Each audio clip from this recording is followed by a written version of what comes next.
Hey guys, welcome to Asia's cleanest village Mawlynnong, जो मशहूर है साफ सफाई के लिए। एंड यहाँ आना मेरी बकेट लिस्ट में भी था, बट यहाँ की सुबह देखना बहुत ही अनप्लान था। उसकी भी एक बैक स्टोरी है, now I have to tell you. So यहाँ का रास्ता बांग्लादेश के बॉर्डर से लगा हुआ है। एक तरफ हमारा इंडिया है और एक तरफ है बांग्लादेश। सो भैया को इंसिस्ट करके मैं यहाँ ले तो आई थी, but it was already dark. मैं भूल गई थी आई वॉज इन मेघालय, जहाँ रात और सुबह बहुत जल्दी हो जाती है। भैया ने ऑप्शन दिया वहाँ रुकने का। उनके तो रिलेटिव्स एंड फ्रेंड्स थे यहाँ। होम स्टेज भी काफी सस्ते थे। कंफ्यूजन हो रहा था बिकॉज शिलोंग में मेरा हॉस्टल बुक था, मेरा सामान भी वहीं था, बट विलेज देखना था जो अंधेरे में पॉसिबल नहीं था और दोबारा यहाँ आने का प्लान मुश्किल ही बनता। सो भैया की बात मानते हुए मैंने सबसे पहले होम स्टे बुक कर लिया।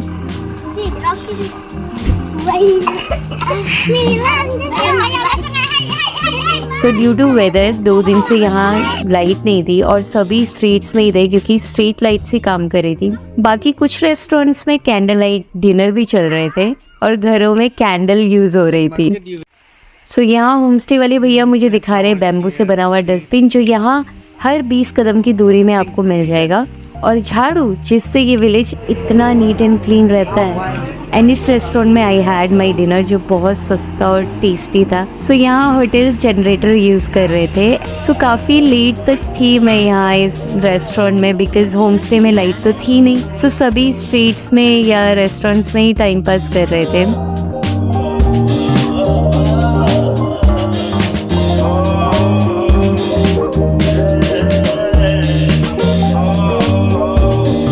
होम स्टे में ये मेरा रूम था जो मुझे 400 का पड़ा,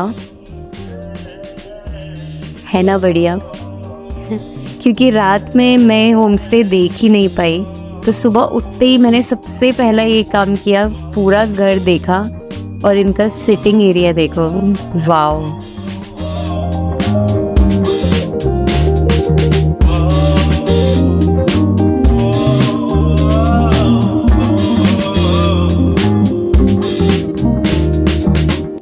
सो मेघालय में 5 बजे ऐसा लगता है जैसे 9 बज गए हो। लाइक सुबह सुबह ही इतना उजाला हो जाता है। सो यहाँ ऑलमोस्ट सारे घर ऐसे ही हैं। एक सुंदर सा छोटा सा गार्डन होता है और एक खूबसूरत सी यहाँ एंट्रेंस होती है। बट मैं इनके सिटिंग एरिया की फ़ैन हो गई थी। सो मैं होम स्टे में सबसे पहले उठ गई थी अराउंड 6 o'clock और मैं निकल गई थी विलेज देखने। कौन आया? सबसे पहले मैं आ गई थी यहाँ के playground, and here I met my attitude king, जिसने मुझे बिल्कुल भी भाव नहीं दिया। सो मैं इसको बाय बोल के निकल गई विलेज एक्सप्लोर करने।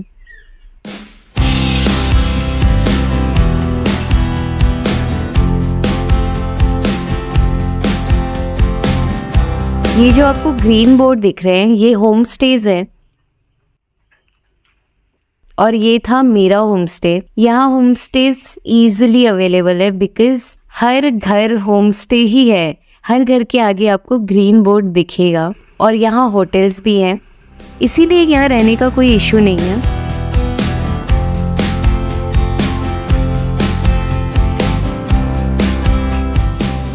घूमते घूमते मैं विलेज के एंड में पहुंच गई थी, जहां से फॉरेस्ट स्टार्ट हो गया था और यहाँ पाइनएप्पल फार्मिंग भी होती है, जो आप देख सकते हैं। मैंने मिस कर दी थी, बट आप लोग देख सकते हैं।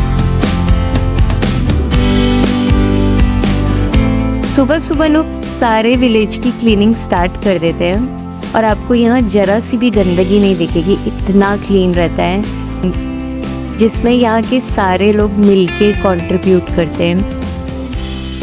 यहाँ शॉप भी थी, मैं जहाँ से फेस वॉश का जुगाड़ करने गई थी बिकॉज अनप्लान्ड स्टे, कुछ भी नहीं था मेरे पास, कुछ भी नहीं।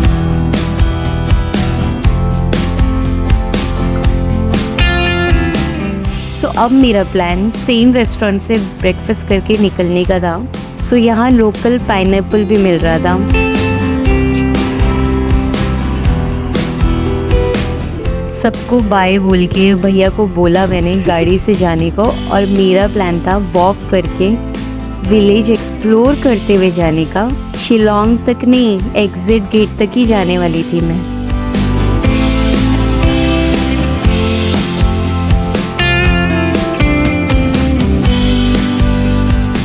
जगह जगह बेंचेस लगी हुई हैं।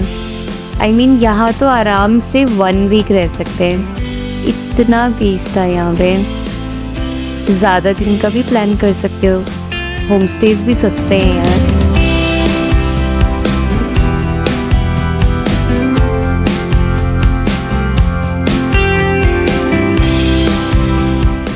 यहाँ एक सुंदर सा चर्च भी था।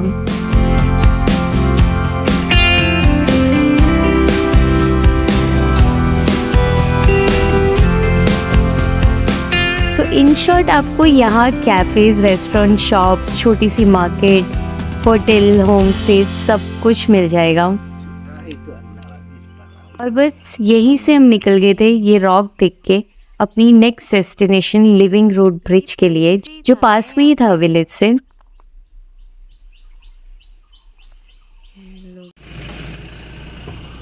थोड़ा चलना पड़ता है इसके लिए, बट उससे पहले मैंने ट्राई किया यहाँ का फेमस लोकल पाइनएप्पल, और इतना स्वीट एंड जूसी पाइनएप्पल मैंने तो कभी नहीं खाया था अपनी लाइफ में।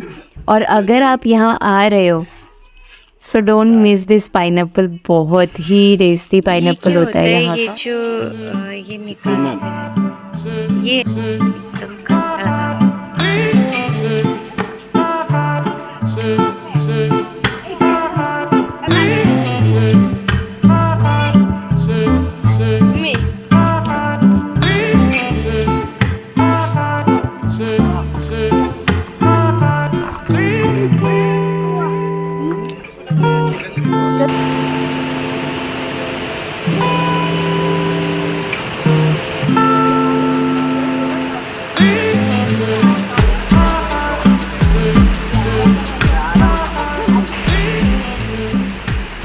यहाँ भीड़ काफ़ी कम थी कंपैरेटिवली, और इसीलिए थोड़ा शांति भी थी।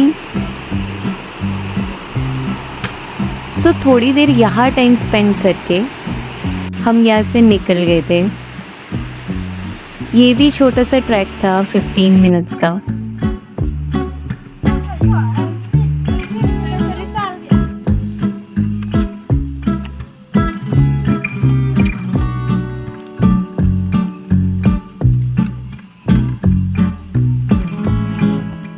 सो पाइनएप्पल एक और बार खाया मैंने क्योंकि इतना टेस्टी था, और ये मिस नहीं कर सकती थी मैं। आई डोंट नो दोबारा कब आना होगा।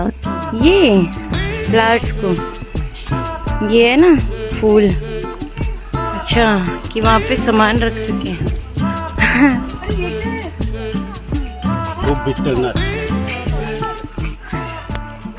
ये वाला वो, अच्छा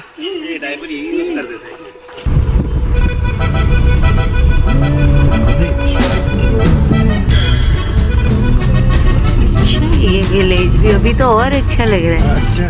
सो अब जाने वाले थे हम सीक्रेट फॉरेस्ट, जिसके बारे में मुझे मेघालय आके ही पता। हॉस्टल में कुछ फ्रेंड्स बन गए थे जिन्होंने मुझे इसके बारे में बताया था। यहाँ बीच में भैया कुछ सामान लेने चले गए थे। सो भैया का वेट करते करते मैं यहाँ के लोकल्स को देख रही थी, and see they are beautiful.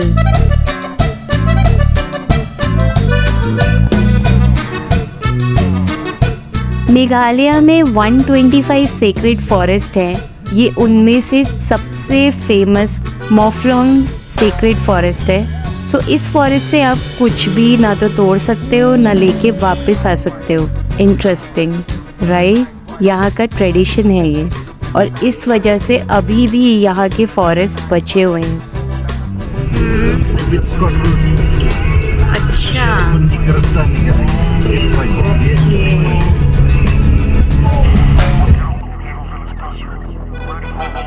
सो यहाँ एंट्री फीस थोड़ी ज़्यादा थी, बट उसमें गाइड भी इंक्लूडेड था, सो ठीक था।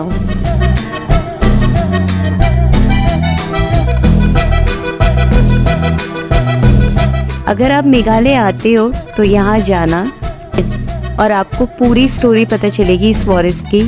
बहुत इंटरेस्टिंग स्टोरी है जो आपको यहाँ के गाइड बताएंगे।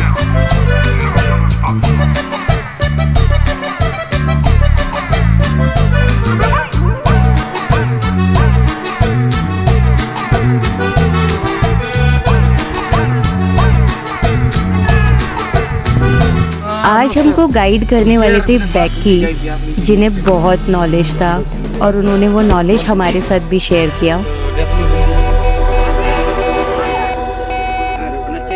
Because in my school I used to go, there's no Hindi class, no, that's why I have only English class. That's the problem for me. That grew and came from the tears of the Lord Shiva. Any idea? The three mukhi is the three face are there, you see the lines. And if it is the original Rudraksh, no, it is selling without any polish, you get break like this only. If people are wearing without any polish, you get break like this only. Okay, those are the raw seeds. Okay, so we get pine cones, we get medicines, we get the furniture woods. And about the pine cones, here we have the small one, we don't have the bigger one. And flexible. When there's no water, get hard and dry. And that is why the only destroyed by the year of this 1897. In that year, it was an... See so many caterpillars around, I guess. Yeah.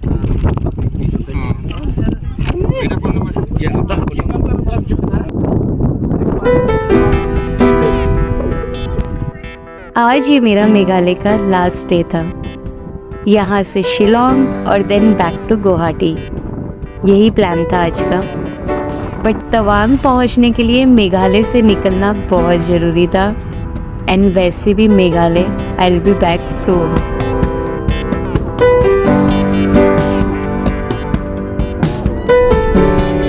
But जब मैं शिलोंग जा रही थी तब बहुत कुछ चल रहा था मेरे माइंड में। आई वॉज सैड, सब कुछ याद आ रहा था मुझे, कैसे हॉस्टल में लेट नाइट किससे कहानियाँ चलती थी, सब कुछ मिस करने वाली थी मैं। ज्यूस से लेके ईच एंड एवरी पर्सन जो भी मुझे इस ट्रिप में मिला, अकेले खाने से लेके साथ में खाना शेयर करने तक, मेघालय की मेरी पहली बारिश की खुशी से लेके बारिश रुकने के लिए प्रे करने तक, अपनी एक ड्रीम प्लेस देखने की खुशी से लेके दूसरी प्लेस को इस हालत में देखने की डिसअपॉइंटमेंट तक, I experienced each and every emotion on this trip. So Meghalaya से जाना बहुत इमोशनल कर रहा था मुझे। I had great time here. ऐसा ही होता है हमेशा, जब भी आप एक अच्छी ट्रिप को एंड करते हो ना, ऐसी ही फीलिंग आती है। सो गाइस, ये सीरीज का लास्ट एपिसोड था, बट इसके बाद मेरी तवांग सीरीज स्टार्ट होने वाली है। So don't forget to subscribe, like, share and comment. Thanks for watching this video, guys. See you in the next video. Bye bye.